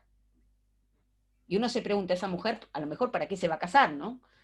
Pero bueno, esa es un poquito una idea que a mí me da mucha lástima, porque no hay pluralidad de opciones, y para la mujer los horizontes están cerrados, porque o entras en el delgado camino al que te lleva el código, o te quedas afuera. Entonces, eso a mí me parece, estoy de acuerdo con la persona que dijo ahí en algún momento, acá, Luis Claus, a pesar de haber participado en la reforma, ¿no cree usted que la mujer salió perjudicada? Sí, completamente. La igualdad legal no llevó una igualdad real, sino que la empeoró completamente, porque además, insisto, el divorcio controvertido, tan criticado, tan criticado, como diciendo que era una invasión del Estado en la privacidad de la familia y todo lo demás, nosotros tenemos cantidad de estudios que demuestran, primero, que eso no demuestra que tener un divorcio exprés no te disminuye la cantidad de pleitos. Todo lo contrario, nosotros vemos las estadísticas, subieron los pleitos extraordinariamente, porque lo que pasa es que el conflicto sigue igual, vos lo sacás del divorcio, pero están todos los demás frentes. Entonces, no es que el conflicto desaparece por decreto, el conflicto sigue estando. El problema es que cuando vos no lo recibís en la jurisdicción, no tenés la posibilidad de ofrecer el servicio de paz, de puente de paz del que yo hablaba recién. Es decir, no hay un espacio de contención del conflicto que permita dar tiempo hasta que las partes lo procesen y se diluya solo. Es decir, en realidad es una gran prevención. Esto lo decía muy bien Dolores Loyarte en una conferencia, es una gran prevención de la violencia familiar el permitirle a las partes que se peleen en el divorcio. O en la ruptura, en cualquier ruptura. ¿Por qué? Porque mientras yo los tenga peleando en la jurisdicción, no se pelean fuera de la jurisdicción, o se pelean menos fuera de la jurisdicción. Y los puede ir desalentando, es decir, de a poco el tiempo va acomodando las expectativas y las partes van retomando su vida y es posible llevar adelante. Además, el conflicto en la jurisdicción me permite detección temprana. Es decir, cuando yo veo que algo está descarriándose, puedo tener una cierta alerta temprana y puedo tener una intervención temprana. Entonces, en el fondo, yo no veo tan malo que la justicia sea un espacio de jurisdicción, sobre todo porque la justicia es un espacio de contención, una justicia de acompañamiento, porque en última instancia eso, al contrario, lejos de multiplicarle conflictos, se los disminuye. Y ayuda a que las familias puedan contener lo que de todas maneras de la justicia no van a obtener. Así que sí, estoy de acuerdo. ¿Alguien ahí va a decir algo que levantó la voz? No, yo quería interrumpirte nuevamente porque quien quiere hablar, hacer un comentario es la doctora Carla Berselli. Con Así mucho que, gusto, sí. Erika, por favor, si podés abrirle el micrófono. Hola, buenas tardes. ¿Qué tal? Dale, gracias por el espacio. No, al contrario. Estaba pensando, mientras hablabas, en la compensación económica. Hay un instituto que habla de tener en cuenta dónde estaría la mujer o qué habría logrado la mujer en el caso de no haber llegado, de no haber atravesado por ese matrimonio o por esa relación, como para evaluar un poco a la hora de pensar la compensación económica, ¿no? Y lamentablemente los jueces, o por lo menos en los casos en los que a mí me tocó intervenir, no consideran, no tienen en cuenta esto de a dónde podría haber llegado la mujer con una visión realmente actual, de a dónde podría haber llegado la mujer si no hubiese sido madre y esposa solamente, ¿no? Creo que este es un instituto que, si realmente se aprovechara a nivel judicial, lograría seguramente sentencias mucho más justas. No sé qué opinás vos, pero me parece que no se le da la entidad que debería tener. Carla, ¿no es cierto? Sí, Carla. Sí, Carla. Carla, no, sí, yo estoy de acuerdo. Lo que pasa es que la compensación económica no está pensada para eso que vos decís. La compensación económica está pensada o sea, es abolicionista. La compensación económica está pensada para abolir los efectos del divorcio, es decir, como una especie, originariamente se pensó para terminar con el goteo de los alimentos, que implican que una persona sigue vinculada a la otra a pesar de la ruptura. Y entonces la compensación económica debería ser como preferentemente un pago único y en la medida de lo posible que cree una situación por la cual no haya un vínculo prolongado, ¿no? En realidad lo que está pensado, la idea final, y de hecho es lo que nosotros vemos en los países en los cuales la compensación económica es más vieja, ¿no? Primer país Italia, el segundo país fue Francia, ¿no? Creo que después sigue España. Nosotros la copiamos del modelo español. En Francia ya casi las cifras son bajísimas. O sea, la idea es crear conciencia social de que del divorcio tenés que salir de pie sin depender. Y entonces eso hace perdón, que me está sonando el celular, me distraje, no sé por qué lo dejé encendido. Lo que sucede es que entonces, de alguna manera, uno queda en la idea de que la mujer tiene que aprender a bancarse sola. Lo que vemos en Alemania, que tienen un sistema un poco distinto, también es que la mujer ya tiene conciencia, y de hecho el código lo dice, de que la ruptura tiene que ser soportada, que en Alemania todavía existe algún tipo de pago con posterioridad, que puede ser alimentos o puede ser otro pago, y ese pago es completamente excepcional, como los alimentos argentinos, y dice, no, mira, la verdad es que vos tenés que entender que te tenés que buscar trabajo, que es lo que le dicen muchos jueces a las mujeres, no tenés que entender que te tenés que buscar un trabajo y bancarte sola. Y la mujer empieza con los malabares, es decir, la mujer que tiene hijos y la mujer que a lo mejor se separa tardíamente, se divorcia tardíamente en la vida, con una vida ya consolidada, empieza a hacer malabares. Porque obviamente ir a trabajar significa un costo idéntico de cuidado de los chicos, es decir, tenés que conseguir un sueldo que supere el costo del cuidado de los hijos y además te genere ganancia, suficiente como para sostenerte económicamente. Por eso hay una cuestión de equidad muy profunda, inequidad muy profunda, que por eso es que nosotros tomamos este proyecto de investigación, que es un proyecto que en realidad no solamente hemos tenido nosotros, también lo analizó Francia. Hay una cuestión de inequidad de género muy, muy profunda que sigue inserta, y es lo que en el código, es lo que la CEDAW llama, la Corte Interamericana llama discriminación por indiferenciación. Es decir, porque trato igual a los que son distintos, ¿no? O que también nosotros podríamos llamar un impacto desproporcionado, ¿no? Que es la discriminación indirecta, un impacto desproporcionado de las normas.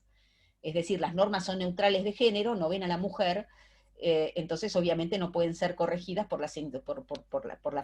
lo femenino, es decir, por la situación de cuidado especial que tiene la mujer, que por otra parte está constatada de manera universal, aún en los países que tienen las legislaciones más avanzadas y la presencia más avanzada de la mujer en el derecho laboral, estos problemas subsisten. O sea que si cuando nosotros lleguemos a donde están ellos, vamos a seguir arrastrando los mismos problemas.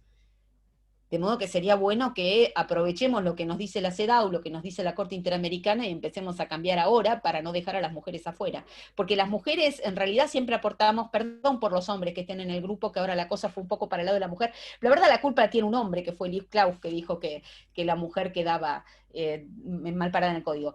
Lo cierto es que estamos arrastrando una desventaja marcada, ¿no? Y creo que esa desventaja es por un impacto desproporcional de las normas y también por indiferenciación.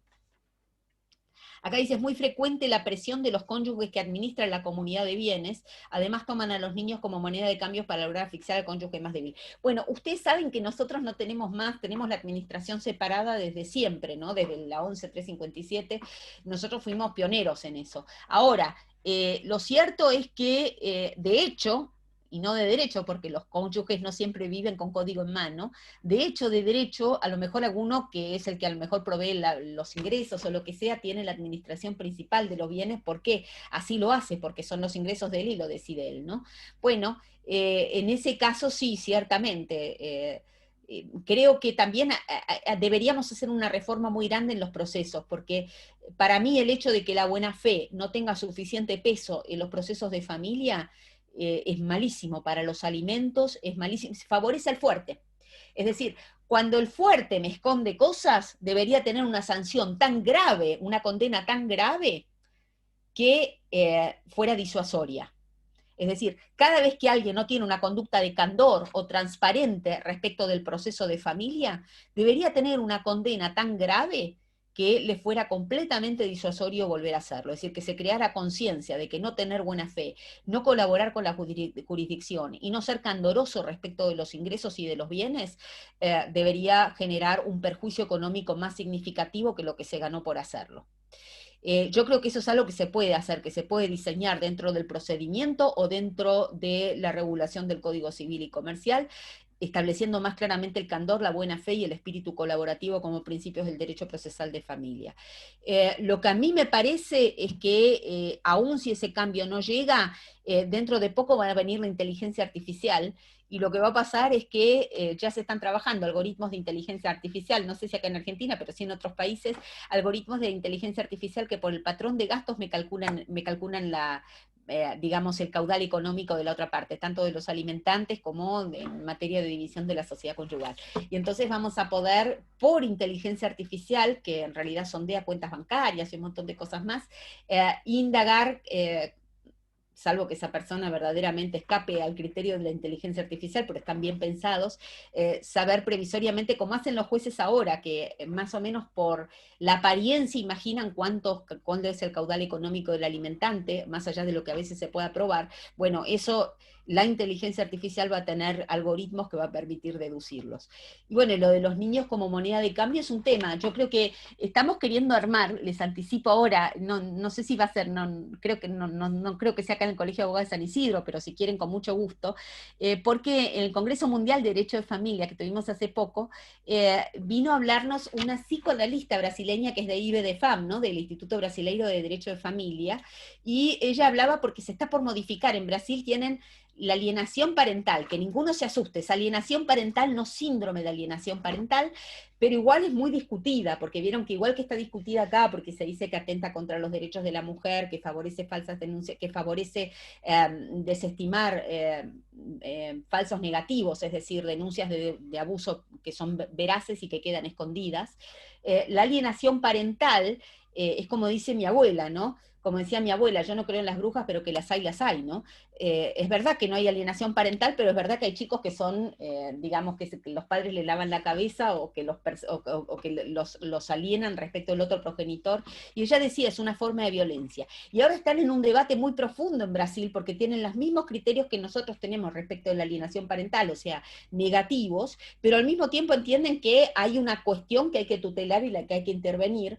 Y bueno, yo creo también que en Argentina es igual, o sea, no lo llamemos alienación parental, llamémoslo como quieran para sacarlo del tema de Robert Gardner y todo lo demás, ¿no? Pero lo cierto es que, de Gardner, pero a mí me parece que de alguna manera es un tema que hay que considerar porque tiene que ver con la dignidad de los niños y con la dignidad de las partes en el proceso. Es decir, es completamente inadmisible que un niño sea instrumento. Y eso debería, a mi modo de ver, ser sancionado. Lo que pasa es que en la medida en que las leyes crean conciencia social también, ¿no? Eso ayudaría. Nos conocemos de mesa entrada, me dice Margarita Pena, y yo no sé de dónde. Influye la salud mental en la resolución de conflictos. Sí, ahí está la cosa de que terapia bajo mandato muchas veces no funciona, ¿no? Marcela González me dice, lamentablemente en las separaciones se sigue poniendo a los menores como escudo y son los más perjudicados, que es lo que acabamos de decir. Yo creo que es indispensable que pongamos en tela de juicio qué lugar ocupan los niños, las personas menores de edad, los niños, niñas y adolescentes en los derechos de los adultos, ¿no? Con Roberto Jauregui el otro día discutíamos en una jornada que tuvimos, ¿una jornada o por teléfono? Ya no me acuerdo. Discutíamos si debía escucharse a los niños cuando se debatían derechos de adultos. Es decir, si era conveniente que en una disolución de la sociedad conyugal se escucharan los niños. Yo quisiera saber la opinión de ustedes, los que me la quieran decir. Yo soy de la idea de que en algunos casos puede ser conveniente, porque los chicos son más candorosos que los padres en algunas cosas, y si tienen ganas de hablar, si eso no resulta una invasión en su intimidad, si tienen ganas de ser escuchados, ¿no? Con los nuevos medios que ahora tienen los jueces para comunicarse con niños, niñas y adolescentes de manera respetuosa y cuidadosa, ¿no es cierto? Que también sería interesante capacitar en ese sentido la comunicación, que nos está faltando como abogados esas herramientas. Lo cierto es que creo que por ahí sería interesante, pero me gustaría mucho saber la opinión de ustedes. Sigo bajando, estoy completamente convencida y a mi modo de ver es enormemente importante que nosotros escuchemos un poquito, no digo alienación parental, pero qué es lo que pasa con los chicos que son retenidos o que son manipulados por los padres y qué podemos hacer. Bueno, ay, muchas gracias.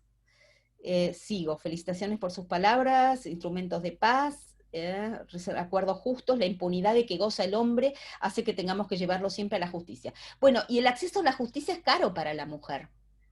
El acceso a la justicia es otro tema para discutir en clave de género, como se dice ahora, ¿no? Los contenidos de género están como muy embotellados, digamos, de alguna manera, y uno siempre habla de 2 o 3 cosas cuando habla de género, ¿no? Pero lo cierto es que el acceso a la justicia es caro, y sobre todo es caro para otra cosa que por ahí puede parecer subversivo, lo que voy a decir, para el derecho de pobres. Es decir, el acceso a la justicia es carísimo para la persona que no tiene ingresos, porque significa que pierde un día de trabajo, porque significa que tiene que pagar un boleto, porque significa que tiene un abogado que a lo mejor no le va a responder porque es patrocinio jurídico gratuito, y hace lo que puede el patrocinio jurídico gratuito para responder, y no siempre es lo mejor, y si la otra parte tiene un abogado al que le paga, a lo mejor le va mejor, y entonces pasa lo que decía Cárdenas, es la justicia del mejor abogado, ¿no? Que el juez debería suplir, pero el juez no siempre puede, ¿no? Porque tiene muchas causas. Entonces, el acceso a la justicia tiene un costo diferenciado. Y ciertamente para la mujer, que normalmente combina varias obligaciones, la obligación de seguir adelante con el patrocinio letrado y con el expediente a veces es muy costosa. Y eso significa que esté más pronta a negociar que a otra cosa. Y hay otra cosa que les quiero contar, que no quiero llegar a todos los mensajes que me van dando, ¿no? A ver, antes de seguir contestando voy a decir una cosa. Yo tengo una parte entera de la conferencia que es jurídica y yo tenía intención de decirla, pero de todas maneras no se preocupen si no llegamos, porque yo les mandé al Colegio de Abogados de San Isidro un artículo que yo publiqué en La Ley, en donde está todo con citas y todo lo demás, de modo que si yo no llego a hablar del todo y lo otro que tenía que hablar, no se preocupen, porque está documentado y lo van a poder leer y van a poder tener acceso gratuito a ese material, o sea que lo que no se pueda decir acá, de todas maneras lo van a tener. La negociación de la mujer. Hay un estudio extraordinario que hicieron otra vez donde tienen plata, ¿no? Este estudio es de la Universidad de Cambridge de Reino Unido y terminó de hacerse el año pasado. Se hizo durante 3 años consultando a estudios jurídicos y a, ¿cómo me gustaría que tengamos esas cosas acá? A estudios jurídicos y a juzgados. Y una de las cosas que descubrieron es que la mujer negocia con angustia. La mujer está angustiada cuando va a una negociación, sobre todo porque en el momento del divorcio son muchas incertidumbres, muchos frentes abiertos, sobre todo si tiene chicos, sobre todo si no tiene un trabajo estable, sobre todo si el trabajo no le rinde suficientemente, pero la mujer negocia con angustia. Y negociar con angustia significa que espera obtener menos, o sea, tiene expectativas menores, y en general está dispuesta a cerrar en un punto en el cual no siempre es del todo conveniente lo que va a recibir. Y en esta encuesta la mayoría de los abogados que representaban hombres decían que muchas veces le daba vergüenza cerrar el acuerdo en esos términos, porque ellos sabían que en 2 o 3 años la compensación económica que recibía la mujer se le iba a gastar manteniendo a los hijos, es decir, como, en realidad como alimento, en concepto de alimentos. Y que lo que ella recibía, que se supone que le era imputable a ella solamente, en realidad se iba a gastar para los hijos. Y que la mujer no lograba hacer esas cuentas porque cualquier cifra le parecía fabulosa de la angustia que tenía. Y entonces la aceptaba gustosa, por ejemplo, decía, te doy la casa. Claro, y la casa era carísima de mantener. Entonces tener la casa realmente era una condena disfrazada de bendición. Y la mujer no se daba cuenta, y al poco tiempo la mujer estaba gastando lo que había recibido de compensación económica en el sostenimiento de los hijos. Porque no daba abasto, porque tenía que mantener la vivienda, porque se gastaba lo que era para ella, para los hijos. Bueno, y eso había sucedido en la mayoría de los casos. En la mayoría de los casos las mujeres habían llegado a acuerdos negativos porque habían negociado con angustia y la cifra que habían recibido les parecía extraordinaria en relación con. Hace muy poquitito ustedes habrán visto el fallo de Victoria Famá, un fallo de una compensación económica que en los medios pareció exorbitante, ¿no? Yo tenía ganas de hacer un comentario, después salieron varios comentarios y ya no tenía sentido, porque hicimos un cálculo. Era una señora que era un caso de divorcio gris, es decir, la mujer se había divorciado tardíamente en la vida, no tenía un desarrollo profesional ni era previsible que lo tuviera a partir de ahí. El marido era un empresario extraordinario y lo que recibió en compensación económica nosotros lo dividimos en años de vida que le quedaban y era nada, que podíamos calcular de acuerdo a la expectativa de vida de la Argentina, ¿no? Y era nada. Y todos los medios salieron a decir, miren lo que recibió de compensación económica, qué disparate. Era nada, mucho menos comparado a su nivel de vida. No recibía alimentos. O sea, sí, completamente. Bueno, la cuantificación de las prestaciones económicas, dice Mónica Baxter, en las rupturas de la pareja, pensión compensatoria, compensación por trabajo doméstico, ruptura de las parejas de hecho, Ordaz, Alonso, Marta. Exactamente, ese era el libro. A Carla ya hizo el comentario, a mí siempre mucho la atención el grado de victimización de las partes al contarle al abogado, y cuando conversás con el otro letrado, la otra parte le preguntás, ¿quién dice la verdad? ¿Cómo saberlo, no? Ay, Liliana, a ver, ¿quién es Liliana? Quiero ver, al final lo que te pasa es que vos sabés que tu parte, después de varios casos, lo que por lo menos a mí me pasaba era que yo sabía que la parte me iba a contar un verso, sobre todo porque la primera parte el cliente te quiere seducir. Si la primera vez que te viene a ver, el cliente te quiere convencer de que él tiene razón para que vos te embanderes con su causa. Tú te quieres seducir, y vos sabés que cuando alguien te quiere seducir te cuentan versos, dice, te cuenta cosas que no son ciertas. Pero uno lo recibe igual, porque todo eso que te cuenta el cliente es buenísimo, porque en realidad el cliente necesita soltarse. Entonces vos sabés que la primera vez no vas a obtener todos los datos, sabés que es una cuestión de ganar su confianza para que él de a poco vaya, una vez que se sienta cómodo, ir contando la verdad. Una vez que no tenga miedo de que vos lo abandones o que lo vayas a dejar o que no estés convencido de defenderlo, ¿no? Y ahí es cuando empiezan los verdaderos discursos. Por lo menos nosotros siempre tenemos la idea de que vamos a hacer una anamnesis, en la clase vamos a hacer con los alumnos un ensayo de anamnesis, es decir, que reciban un cliente y le hagan una consulta y que el cliente los maree, ¿no? Como hacen todos los clientes, que además te cuentan cualquier cosa y vos después te vas dando cuenta cómo son las cosas, ¿no? El exiguo plazo de caducidad de la acción de compensación económica es muy injusto. Yo estoy convencida de que debe corregirse por los principios del 1 y 2 del artículo del Código Civil y Comercial, que permite la interpretación integrativa con las fuentes internacionales cuando se produce una injusticia. En el tema de la asignación de vivienda, en las uniones convivenciales es muy corto el plazo que se otorga. Es un disparate. El plazo piensen ustedes, sobre todo las uniones convivenciales también por causa de muerte, ¿no? Que uno se imagina que a lo mejor la muerte se produce tardíamente en la vida, y por ahí son personas que vivieron 40 años, 50 años, y por ahí los propios hijos de la señora la pueden terminar por desalojar, o del señor lo pueden terminar por desalojar. Es un disparate, es un disparate. Y después los juzgados se desentienden de la solución de la liquidación de bienes, de conflicto en las uniones convivenciales y pasan a la jurisdicción civil. Eso es una pena, eso es una pena. Yo creo que es una relación de familia la unión convivencial, debería mantenerse en la jurisdicción familiar, lo que dice María Margarita Pena. En el tema de la asignación de la vivienda en plazos cortos, ya lo dije, lo mismo para divorciarse, pensar antes cómo se va a poder mantener hasta la liquidación de los bienes en caso que haya, ¿no? Sí, completamente. Completamente. Y otro tema es el derecho de pobres, ¿no? Yo insisto.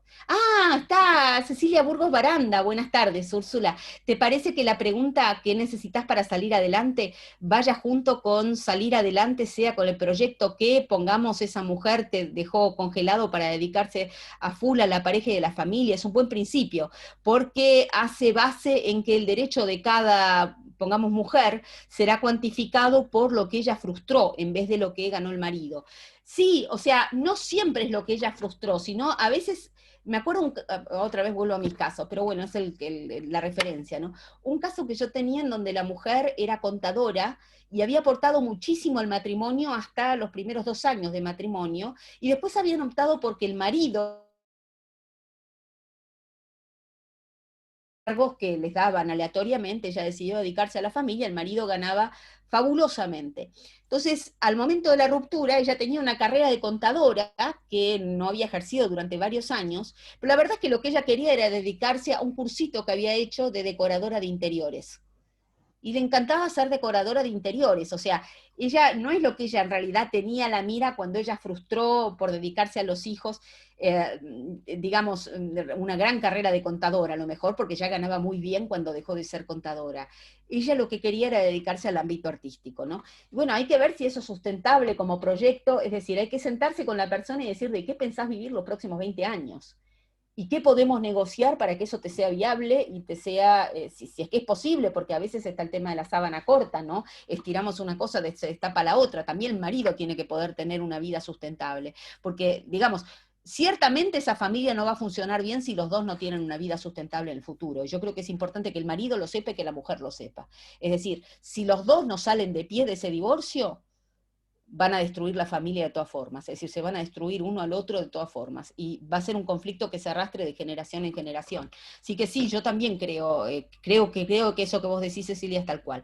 La compensación económica, además, tendría que ser direccionada a los hijos. Por ejemplo, el caso del menor que contó la colega que tuvo que abandonar su hogar familiar para priorizar los requerimientos del padre. En realidad, la compensación económica tiene otro objeto, ¿no? Mediatamente puede estar referida a los hijos toda vez que, digamos, tiene en cuenta el cuidado que uno de los padres realice respecto de los hijos. Y en ese sentido, mediatamente el interés del niño está pensado en la compensación económica. Creo que sería, el interés del niño, por otra parte, viene garantizado directamente por el tema de los alimentos, ¿no? Lo que la compensación económica está haciendo es decirle al cuidador, yo te cuido. Es decir, vos cuidá a los chicos tranquilos que yo te estoy cuidando a vos, ¿no? Y eso es un poquitito, me parece una idea mediata, digamos, de satisfacción mediata del interés del niño que está implícita. Úrsula, perdón que te interrumpa. Sí. Hemos cerrado Sí. el chat porque ya estamos bastante excedidos del horario, así que si querés responder los temas que ya están volcados, vamos cerrando la exposición. Perdón, es muy antipático esto, pero sí les recomiendo a todos de que ninguna lean manera el es antipático, artículo lo de que la pasa ley. Lo que pasa, está el artículo de la ley para el resto que ustedes van a recibir, los que no lo hayan leído ya, lo tienen ahí a disposición, ahí tienen como un desarrollo muy meticuloso de todo, así que creo que van a poder estar bien con eso, y yo voy a tratar de responder lo que tengo acá, que son muchísimos, que me interesan mucho.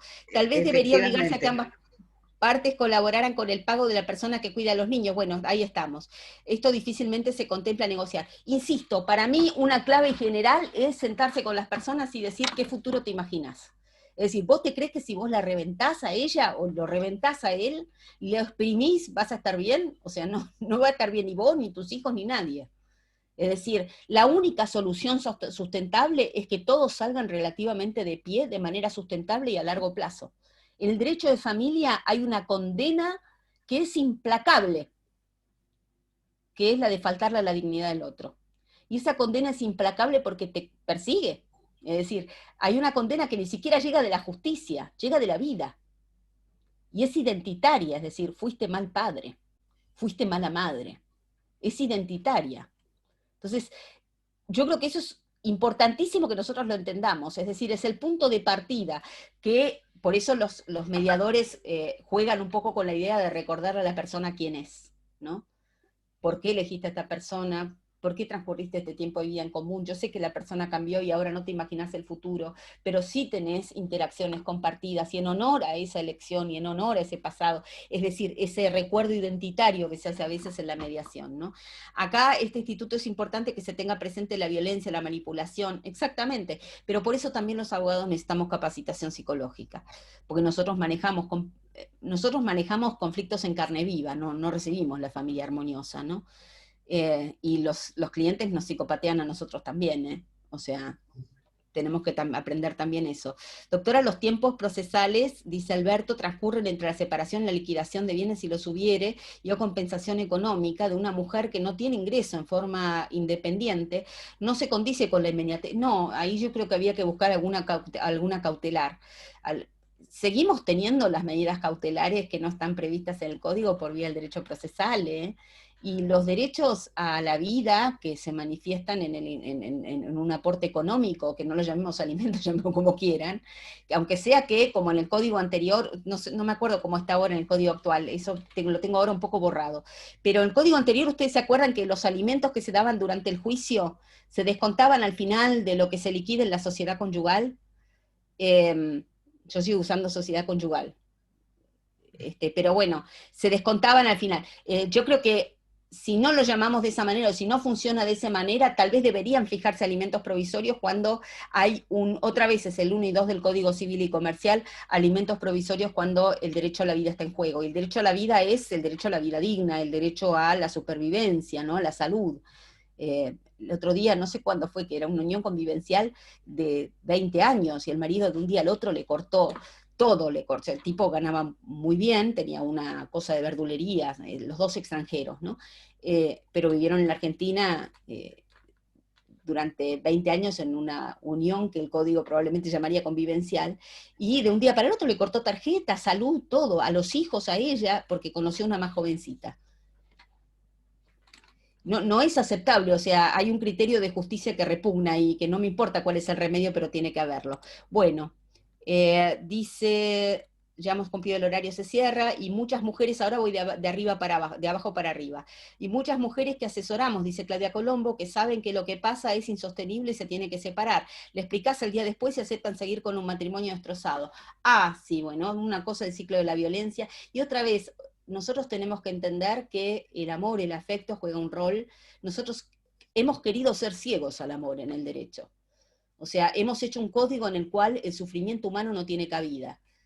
Y la verdad es que el sufrimiento humano se lleva con la persona, que es el centro del derecho, es decir, se lleva puesto. Negarlo es iatrogénico, es decir, genera una patología y no nos permite una solución. Eso a mí me da mucha pena. En caso de violencia, los plazos de caducidad, hay fallos que no tuvieron en cuenta la situación de la víctima para pedir compensación económica. Bueno, también hay fallos que dieron vuelta a esa situación. Recientemente hay un elenco de fallos interesantes que respecto del plazo de caducidad de la compensación económica han declarado la inconstitucionalidad, me parece bien. Sobre todo cuando hay violencia, porque cuando hay violencia tampoco hay capacidad de obrar. Es decir, yo no puedo obrar porque estoy en realidad atenazada, ¿no? Buenas tardes, dice María Echever, nadie tiene que ver con no tiene nada que ver, fui alumna de su madre en la UBA, claro que sí.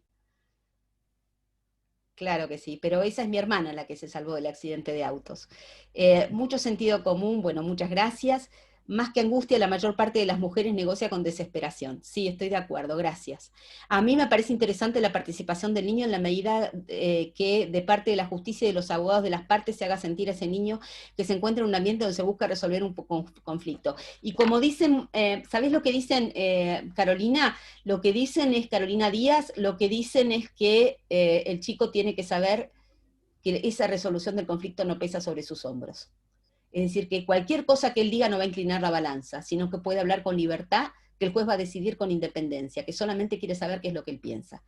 Pero que la cuestión se va a decidir y que no va a pesar sobre sus hombros. Es decir, que va a ser una decisión que tiene en cuenta otros factores y otras cosas. Los hombros de los niños son demasiado chicos como para cargar con la solución de un conflicto, y eso le genera invariablemente conflictos de lealtades que les quitan libertad para expresarse. Bueno. Fíjense que acá del área académica les pusieron el link para el artículo. Muchas veces no se tiene en cuenta eso y son trofeos los menores. Sí, yo creo que es indispensable que hablemos del rol de los menores en los conflictos de los adultos. Sí, creo que es conveniente escuchar a los niños, mientras esté presente un psicólogo. Sí, digamos, alguien que ayude, ¿no? Cámara Gesell también está bien. Es un tema muy interesante, dice Mónica Baxter, especialmente cuando se pone a los niños como escudo de batalla. Claro, el tema es ese también, esto está muy bien dicho y lo dice una jueza. Lo cierto es que el problema es que a veces los padres instrumentan a los niños, los jueces a veces son hábiles y le escuchan el discurso adulto a los niños, ¿no? Por eso digo que hace falta capacitación también para descubrir los indicadores de discurso adulto. Si discutimos ya el interés del niño, estamos en serios problemas y tal cual. Pero una cosa es escuchar y otra que sean instrumentos de prueba. Estoy de acuerdo, es lo que quise decir, Cecilia, no sé si se entendió cuando dije, no puede ser que los chicos tengan en sus hombros la idea de que van a resolver un conflicto. Es decir, que se va a usar lo que ellos digan para resolver. En ese caso, cuando se trata de conflictos de adultos, habría que ver incluso cómo se registra la escucha. Porque si se registra, probablemente sea blandida por una de las partes, o si se mantiene en sigilo, como se hace en algunos de los protocolos en el interior del país, en fin. Para mí, siempre que escuchar a los niños, ellos siempre terminan sacando a la luz la verdad. No siempre sacan a la luz la verdad, me parece a mí, lo que sacan a la luz es cómo viven. Y eso por ahí es interesante, si están angustiados, si no están angustiados, eso por ahí es interesante. Los niños de esa forma se verían protegidos. Los tiempos, dice Alberto, procesales que transcurren... Ahí está, ya llegué al final. Bueno, yo lamento no poder seguir escuchándote, realmente disfruté muchísimo. Tengo que decir con completa honestidad que como sí había leído el artículo de la ley, disfruté mucho más de escuchar esto que de escuchar el tema que está en el artículo, porque realmente es súper enriquecedor y no puedo más que coincidir con todo lo que has dicho, pero además lo has expresado de una forma estupenda. Así que, bueno, de mi parte, muchísimas gracias, Úrsula, por tu participación. Erika, un agradecimiento inmenso, como siempre, por todo el apoyo que nos das para poder realizar estas charlas. Y a todos los que están aquí, muchas gracias por seguir confiando en nosotros y participando de la tarea del observatorio. Así que de mi parte los despido hasta el jueves próximo, que seguimos con nuestro programa del observatorio. Bueno, muchísimas gracias a todos, la verdad que estoy feliz. Me parece como que estuviera en San Isidro y que estuviera ya en mis pagos, así que veo que también está Andrea Nievas, que es de Salta, que está ahí, que la conozco, así que le mando un saludo. Y a todos, muchísimos cariños y muchísimas gracias por recibirme. Realmente estoy feliz. Hemos disfrutado mucho. Bueno, me alegro. Gracias. No, creo que es evidente, porque si no cortábamos el chat, amanecías con él todavía. Bueno. Muchas gracias. Bueno, buenas noches a todos.